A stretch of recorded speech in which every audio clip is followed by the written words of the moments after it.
Are you serious? Are you serious? Now there's fighting among the Jews at the Western Wall. This is not what needs to be done, folks. Not when you have the Iranians setting up a military base in Syria. When you have the Syrians, the Iranians, the Russians, the Turks, all in Syria now.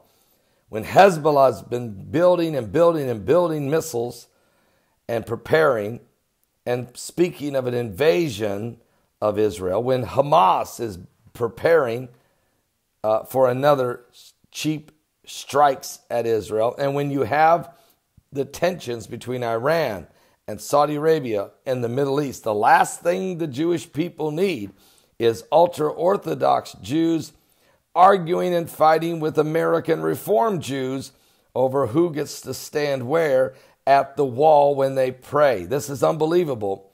But you know what? Have they forgot? Have they forgot what it was like to crawl out of the ashes of the concentration camps in Nazi Germany?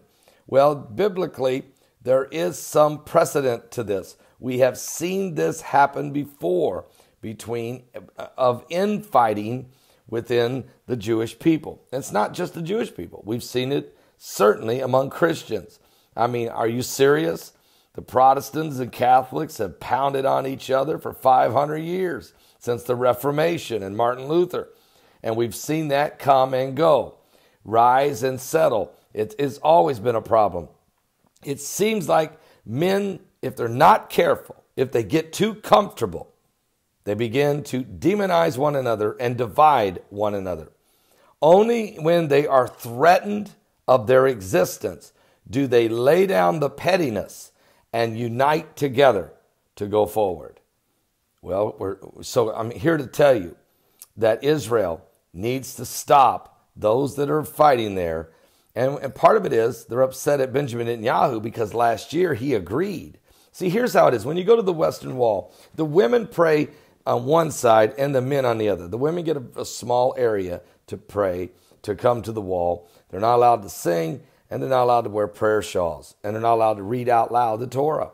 The men are allowed to do these things. And this has been going, and of course, all the visitors that come walk up, take pictures, go to the wall. Everyone, it's free. I mean, it's free for everyone to do. It's a religious freedom for Christians to pray at the wall as well. But the Reformed Jews from America, America and Canada, which is 900 synagogues and about 1.5 million of the Reformed Jews, they want to have the ability to worship at the wall and do it their own way, not following the traditions of the ultra-Orthodox Jews. And so now there's a conflict between the two groups.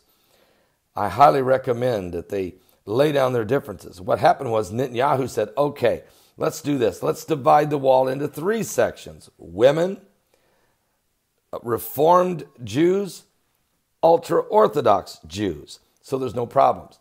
And Netanyahu put this plan in play and said, this is how we're going to implement it. But then pressure from the ultra-Orthodox Jews that are already in Jerusalem, because the Reformed Jews are basically coming from North America, America and Canada. And Benjamin Netanyahu has reneged on this original agreement. And so yesterday, when a bunch of Reformed Jews from America came carrying their own sacred Torahs, they were denied access to the Western Wall. Scuffles then ensued, pushing, shoving with security guards, and almost being sprayed in the face with mace. This isn't what we need to see. Folks, are you serious? Where is the shalom? The shalom. Are you serious? Pray for the peace of Jerusalem. And that doesn't mean only from their enemies that want to annihilate them like Iran. But pray that there be peace among each other. I'll be back with more current world events and how they relate to biblical prophecy. Certainly, the Bible speaks of confrontation among people. Are you serious?